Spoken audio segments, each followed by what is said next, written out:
삼촌 김정은이는 왜 저렇게 독재를 하는지 모르겠다. 김정은에게는 김한솔이란 존재가 지금 아주 껄끄러운 이런 존재로, 그럼 김일성, 김정일, 김정남, 김한솔, 이게 장자계승의 원칙에 따르면 사실 여기가 맞거든요. 특히 김씨 일가가 이런 상황이 돼가지고 김한솔을 최고 지도자로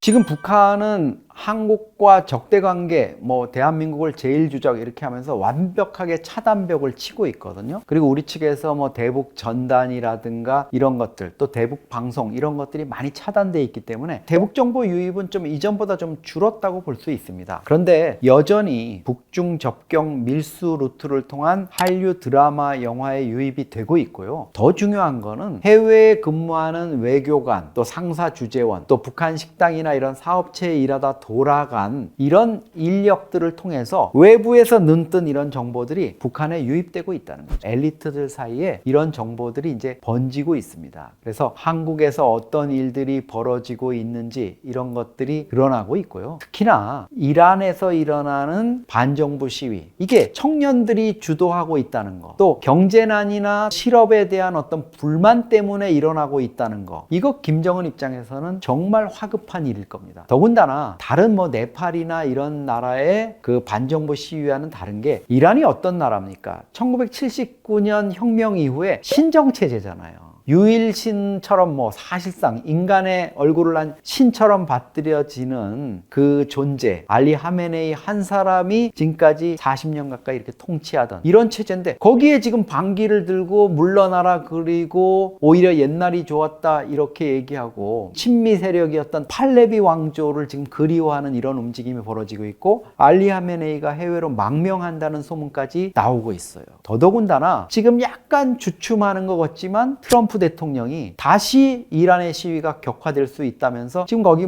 링컨 하민이 이렇게 항공모함까지도 지금 파견하고 이렇게 됐거든요. 이런 상황, 북한의 주민들이나 엘리트 청년들이 이제 알게 되는 이런 상황들이 오면은 이전과 여느 나라의 어떤 반정부 이런 것과는 달린 이란에서의 어떤 반정부 시위 이런 것들은 북한 당국에 주는 어떤 시사점, 임팩트, 이게 워낙 크기 때문에 긴장할 수밖에 없을 겁니다. 저는 99% 김주애는 한류 팬이라고 생각합니다. 아마 아빠한테 저 대남 공작원이나 누구 시켜가지고 남조선에 누구 굿즈도 좀 사보내고 앨범도 사고 좀 했으면 좋겠어요 하고, 아마 나 좀 한국에 가서 연예인들도 좀 만나고 BTS도 만나고 좀 평양에서 BTS 콘서트 한번 할 수 없어요? 이렇게 조를 수도 있어요. 사실 김정은이 지금은 청년들한테 한류 문화, 한류 컨텐츠, 드라마, 영화 보지 마라 이렇게 하고 2020년에 반동사상문화 배격법이라는 거 만들었거든요. 한류를 겨냥한 거예요. 한국 드라마, 영화 단순 시청만 해도 징역 5년에서 15년이에요. 복사해가지고 유포하거나 여러 사람한테 보게 하면 예외 없이 사형까지 합니다.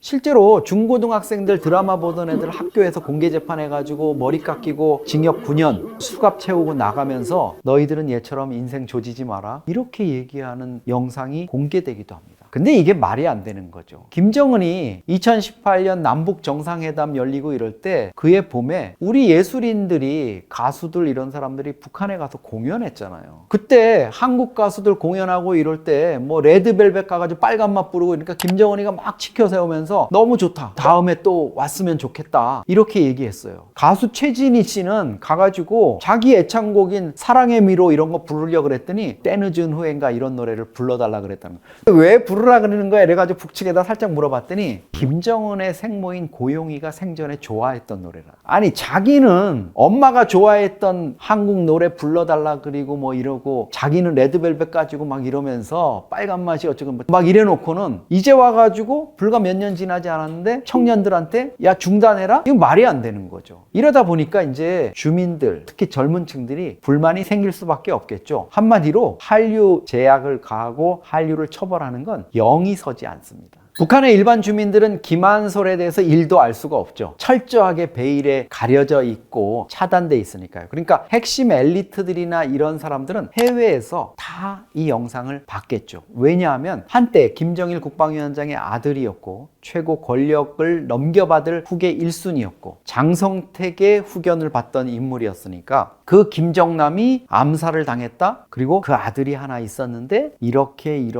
탈출을 해가지고 지금 이런 영상을 남기고 있대. 이런 것들은 얘기를 충분히 하고 자기네들끼리는 알고 있을 겁니다. 그리고 아마도 언젠가는 김한솔이 북한 권력과 관련해서 특히 김정은이 권력 장악을 잃어버리는 상황 아니면 유고 상황, 급변 상황이 생길 때 김한솔이 모종의 역할을 할 수 있을 거라는 점에서 아마 주목을 하고 있을 겁니다. 사라진 게 2017년 아버지인 김정남이 쿠알라룸푸르 공항에서 독살을 당한 바로 그 시점이에요. 당연히 김정은 또 북한 공작원들은 김한솔도 제거하려고 그랬겠죠. 동서고금을 막론하고 아버지를 죽은 원수는 이건 살려둘 수가 없습니다. 그러니까 그 화근을 도려내기 위해서 죽이려 했을 텐데 마침 그때 천리마 민방위라는 반북 해외 단체의 도움을 받아서 김한솔이 이제 이 영상을 남기고 잠적을 하게 됩니다. 지금 오랜 시간이 흘렀는데요. 9년, 10년 돼갑니다. 한 번도 나타나질 않았어요. 서방 매체들, 유력 매체들이 CNN이니 NYT니 그렇게 쫓고 있지만 존재가 나타나지 않는다는 건 제 경험상 딱 한 가지 가능성입니다. 미 CIA 중앙정보국이 보호하고 있다. 철저히 베일에 가려진 상태에서 있을 텐데 아마 제가 보기에는 미국의 모처에서 은밀하게 활동을 하면서 자기를 도와줬던 사람들과 최소한의 보안을 유지한 채 연락을 하면서 북한의 어떤 사태라든가 정보 이런 것들을 주고받으면서 유사시 자기가 김정은 체제를 무너뜨리고 어떻게 북한을 통치할 건가 이런 생각들을 아마 하고 있을 거라 이렇게 보고 있습니다. 김정은이 해단판을 둘러 엎을 것 같아요. 아마도 김정은에게는 김한솔이란 존재가 지금 아주 껄끄러운 이런 존재로 각인이 되고 있을 겁니다. 죽였어야 되는데 언젠가는 저 아이가 나에게 엄청난 도전이 될 수 있다 이렇게 생각을 할 겁니다. 김한솔은요 파리 정치대학에서 유학을 하고 유창한 영어와 또 생기기도 엄청 잘생겼어요. 1995년생이니까 이제 31거든요. 그러면 지금부터 이제 자기의 목소리를 낼 수 있고 그 목소리는 국제사회에 주는 울림이 어마어마할 겁니다. 김한솔은 사실 과거에도 김정은에 대한 직격탄을 날린 적이 있습니다. 아버지는 뭐 민주주의를 이렇게 하려고 그랬는데 삼촌 김정은이는 왜 저렇게 독재를 하는지 모르겠다. 이렇게 해가지고 국제사회에 화제가 된 적이 있는데요. 아마 어떤 기회가 됐을 때 김한솔이 등장해서 김정은을 비판하는 활동을 하거나 북한 내에서 또 반 김정은 세력이나 이쪽과 연관해서 김한솔이 일정한 활동에 나설 경우 김정은으로선 상당한 부담이 따를 텐데요. 아마 트럼프가 김정은과의 만남에서 뭐 김한솔의 존재라든가 이런 것들을 이야기하면서 어떤 심리적인 전술 이런 것들은 쓸 수가 있을 텐데요. 그것보다는 미 정보당국이나 미국 측에서 김한솔을 활용한 김정은 체제 이후의 어떤 그림을 그린다거나 이런 쪽에 더 치중을 하고 있지 않을까 이렇게 생각이 듭니다.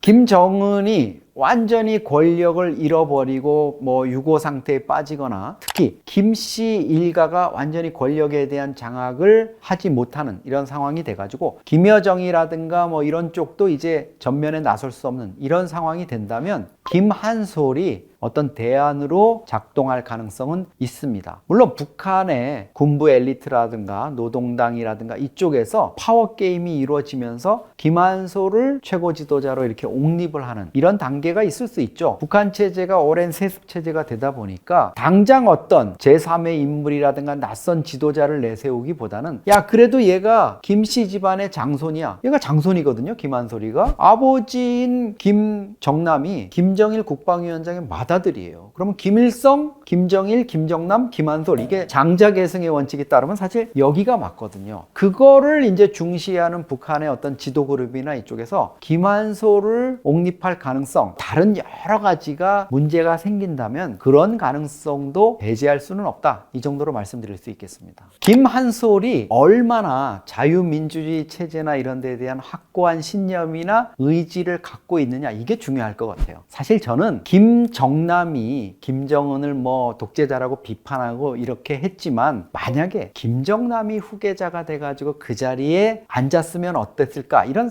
가정을 해보거든요. 사실은 자리가 사람을 만드는 경우도 있습니다. 김정남도 만약에 그 독재자의 자리에 앉았다면 그 논리에 의해서 굴러갔을 가능성도 배제할 수 없다. 물론 자기가 의지가 확고해서 개혁개방으로 가고 북한 주민들을 위한 어떤 민생을 중시하는 이런 쪽으로 핵을 포기하고 비핵화 협상을 통해 가지고 북한의 발전을 이루는 이런 쪽으로 생각할 수 있겠죠. 하지만 지금 그런 것들을 섣불리 예단하기는 어려운 상황이거든요. 그렇기 때문에 김한솔이 사실 그 자리에 앉는다고 해가지고 지금의 생각처럼 굴러갈 거다 이렇게 얘기하기는 어렵지만 그동안 본인이 아버지가 꿈꿨던 어떤 자유민주주의에 대한 생각들, 북한의 개혁개방에 대한 생각들, 그리고 자기가 오랜 기간 서방에서 교육받고 성장하면서 굳혀왔던 신념, 이런 걸로 보면은 좀 전향적인 어떤 정책 노선을 갖게 될 이런 공산도 크다 이렇게 볼 수 있겠습니다. 김정은한테는 정말 충격적인 뉴스였을 거예요. 왜? 마두로를 경호하기 위해서 80명 정도가 지키고 있었는데 이 경호원들이 총 한 방 못 쏘고 당했어요. 근데 더 놀라운 건 카라카스의 정전이 다 돼버리고 방공포가 작동이 안 되고 김정은도 트럼프 형님이 결심하면은 내가 끌려가서 법정에 서는 건 일도 아니겠구나.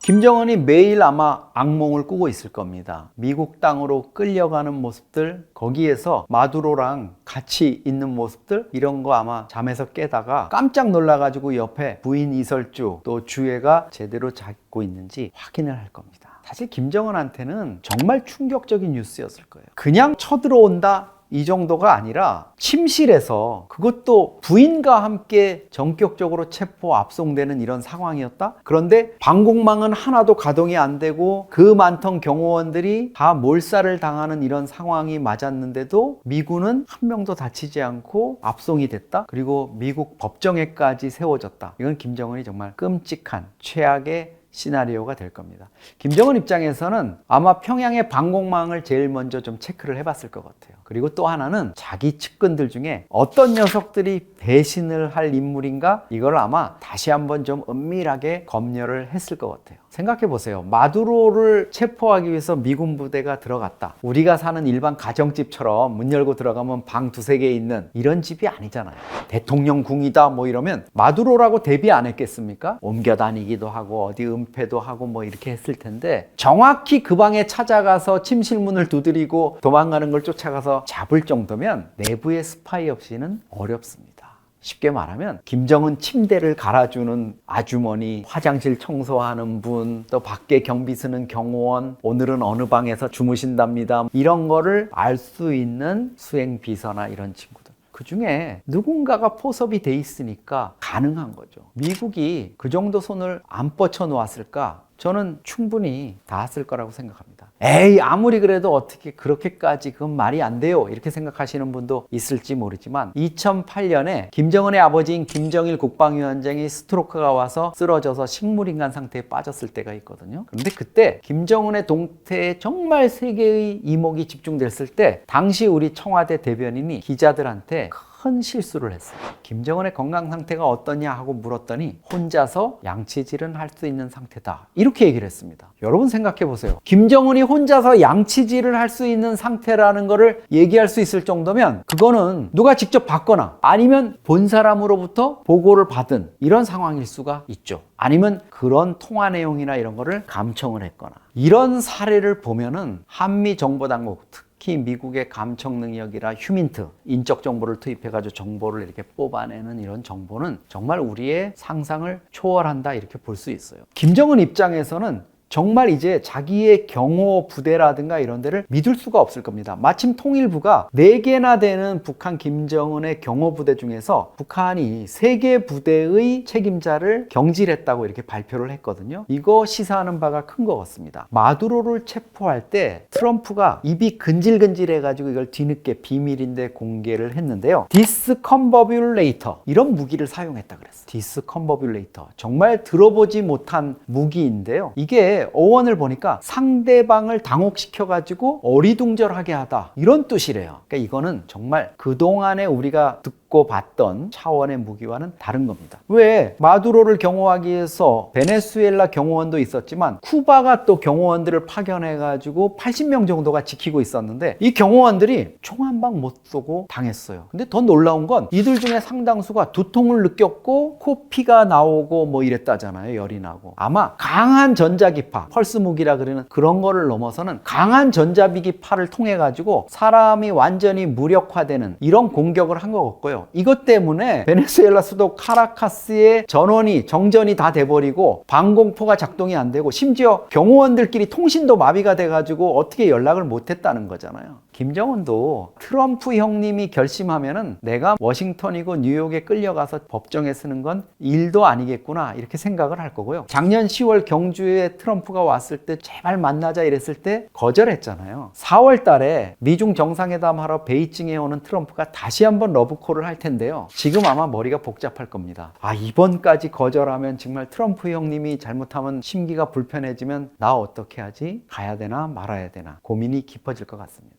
김정은에 대한 암살 또 위해 음모 이런 것들은 여러 차례 드러나고 있습니다. 이게 사실은 북한에서 그런 게 가능할까요? 이렇게 얘기를 할 수 있지만 김일성 시대, 김정일 시대에도 아주 구체적으로 사실로 확인된 사례들도 적지 않았습니다. 예를 들면 구소련 시절에 푸른제 군사 아카데미, 우리 뭐 육군사관학교 이런 거라고 볼 수 있죠. 거기에 유학했던 북한군 장교들이 김일성, 김정일 체제에 대항해서 반란을 일으키려다가 적발돼서 숙청된 사례가 있었어요. 또 함경북도 청진에 주둔하고 있는 육군단 내에서 북한 김씨 체제를 둘러엎기 위한 군사 쿠데타 음모가 있는데 이게 사전에 적발돼서 전원 처형이 되고 그 다음에 지금도 북한은 육군단이 없습니다. 육군단 자체가 그 일 이후에 완전히 삭제가 돼버렸죠. 그래서 지금도 김정은에 대한 어떤 위해 시도 이런 것들이 부단히 이어지고 있다. 이런 것들이 얘기가 되고 있고요. 북한도 과거에 김정은 체제 들어서도 북한 내부의 어떤 반란 세력들이라든가 또 김정은을 위해할 수 있는 세력들 이런 것들을 최고 지도자를 해치기 위한 이런 식으로 하면서 여러 가지 단체들이 활동하고 있는 거를 보도한 적이 있고요. 그게 물론 북한의 공식 관영 매체라기보다는 내부적으로 정신 사상 교육 이런 거를 위해서 가동하는 케이블 TV 같은 유선 채널이 있거든요. 제3방송이. 그리로 통해서 그런 사례들이 나온 게 있고요. 군데 어떻게 보면 북한 체제에 이렇게 최고 지도자를 해치기 위한 움직임이 있으니까 우리가 수령 결사옹이 김정은 위원장을 중심으로 해서 우리가 총폭탄이 되자, 성새같이 보호하자 이런 결집을 시키기 위한 캠페인성의 보도를 내는 와중에 김정은을 위하려는 움직임이 있나 보다 이렇게 추정할 수 있는 이런 대목들이 자꾸 나오고 있습니다. 북한도 틀림없이 급변 사태에 대한 대비책을 세우고 있을 겁니다. 최고 지도자인 김정은의 신변에 이상이 생겼을 경우에 어떻게 북한을 통치해 나가야 하느냐 이런 부분에 이제 집중되고 있겠죠. 사실 북한 입장에서는 그게 긴박하고도 중요할 수밖에 없는 이유가 있습니다. 북한이 수령 유일 지배잖아요. 수령 한 명이 무너지면은 북한 체제가 그냥 무너져 버리는 이런 게 되고 김정은 입장에서 보면 할아버지 때 창업을 해가지고 아버지 또 자기까지 3대에 걸쳐서 이렇게 내오는 쉽게 말하면 3대 냉면집인 거예요. 맛집. 나름대로 뭐 악명으로라도 이게 좀 굴러가는 비즈니스인데 국제적으로 비난은 받고 있지만 이거를 4대, 5대 이렇게 계속 이어가는 것만큼 중요한 사업이 없습니다. 북한은 나름대로 자기들의 논리도 있습니다. 왜 그럼 세습을 해야 되느냐? 아, 이게 미 제국주의, 일본 제국주의를 물리치고 결국은 자기들의 사회주의 국가 이상향을 건설하기 위한 이 혁명 과업이 워낙 간고하고 어렵고 긴 시간을 요하니까 대를 이어서 이걸 해나가야 된다는 이런 논리를 세워놓고 있거든요. 그러니까 김정은 입장에선 자기가 당장 위해가 생겨도 다른 사람, 특히 자기 혈통이 이거를 이어나갈 수 있는 이런 거를 만들어 놓는 게 급선무고요. 자기가 무너졌을 경우에 김주애가 어떻게 하면은 이 체제를 통치해 나갈 수 있도록 자기가 가장 중요하게 좋게 할 수 있는 건 김주애가 완전히 후계를 넘겨받을 수 있을 정도까지 자기가 버텨주는 거겠죠. 근데 그렇지 않을 경우에 A 플랜, B 플랜 다 세워 놓았을 겁니다.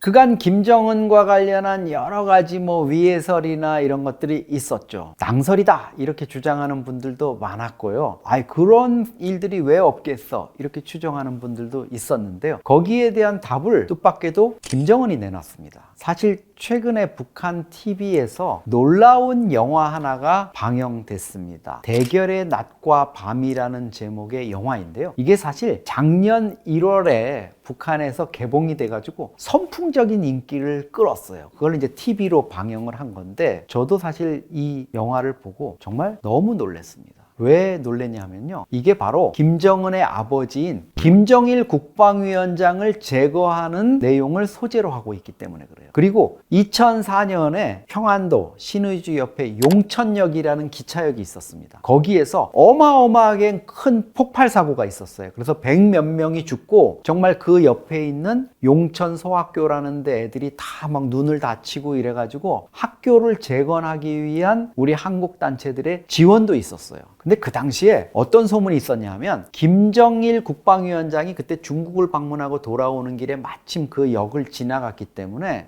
이게 김정일을 제거하기 위한 폭발이었다, 이런 음모론이 있었습니다. 그 폭발을 시키는 어떤 트리거 역할을 했던 게 핸드폰을 이용한 그런 장치로 폭발을 한 거다, 이래가지고 정말 그때 북한의 핸드폰이 보급되다가 중단이 됐거든요. 야, 이거 사실일까 아닐까 이랬는데 이번 영화에 용천역이 등장합니다. 그리고 용천역이 물론 용암역이라는 이름으로 바뀌긴 했지만 김정일 국방위원장이 열차로 지나가는 그 시점에 맞춰서 반김정은 세력이 폭탄으로, 열차에 폭탄을 설치해가지고 제거하려는 이런 게 다뤄지고 있어요. 그리고 거기에 심지어 국방위원장을 제거해야 돼, 이런 식의 얘기가 나와서 아마 이거를 북한의 어떤 영화 감독이나 연출가 아니면 노동당 선전선동부에 누가 이런 소재로 한번 멋지게 영화 만들어 보겠습니다 이랬으면 지금 아마 정치범 수용소에 갔거나 이 세상 사람이 아닐 겁니다. 근데 이 영화를 기획하고 제작하는 거를 주도한 게 김정은이에요. 그렇다면 이거는 김정일 국방위원장을 제거하기 위한 음모가 있었고 용천역 폭발 사고도 그런 맥락이었다는 거를 김정은이가 사실 확인을 시켜준 거예요. 이게 2022년, 그러니까 지금부터 4년 전에 하루낮 하룻밤이라는 영화가 있었어요. 저도 그 영화 또 봤는데 그거는 김일성을 제거하기 위한 어떤 영화였어요. 근데 그 영화는 사실 북한 정권 수립되고 6.25 전쟁 나고 그 직후에 5, 60년대 어수선한 상황에서 이루어지는 거라서 그럴 수도 있겠지, 아직 김일성 유일 지배, 권력 장악이 확실히 안 됐을 때니까 그럴 수 있을지 이랬는데 2004년 김정일 국방위원장 때의 소재를 다루고 있다? 이거는 지금까지 북한에서 반체제가 어디 있어, 거기서 꼼짝 못하는데, 이런 통념을 완전히 김정은이 깨버리게 해준 영화입니다. 더 놀라운 건 뭔지 아세요? 이 영화의 결말 끝부분입니다. 결말이 열려 있어요. 이태일이라는 그 검사가 결국은 범인이었어요. 북한의 검사고 그 사건을 수사하는 사람이 범인인 흥미로운 스토리가 전개가 됐는데, 더 놀라운 건 이 이태일이 잡히고 이제 반혁명 이걸로 뭐 처벌이 되고 이러는데 그 이태일의 아들이, 해외에 머물던 아들이 다른 신분으로 위장해서 북한에 잠입을 합니다. 그리고 지금 북한의 최고 지도자인 김정은이 김주애와 함께 참여하는 무슨 전승걸이라는 유타운 완공 테이프를 끊는 그 자리에 이태일이 살짝 와가지고 그 행사를 지켜보는 장면으로 끝이 나요. 이거는 뭡니까? 이제 다음 속편은 김정은 제거를 위한 어떤 음모, 이런 것들을 다루는 영화가 곧 나올 거라는 거죠. 이 영화 정말 무슨 헐리우드 액션 영화처럼 만들었어요. 열차에서 서로 쫓고 쫓기는, 또 뭐 타이머가 달린 이 폭탄 조끼를 입고 쫓고 쫓기는 이런 상황도 연출돼 있고, 차량으로 추적하다, 뭐 북한에서 차량으로 추적하고 이런 게 어디 있겠어요. 차량 추격신 나오고 그래서 마치 헐리우드 영화 같은 이런 모습을 보여주고 있는데요.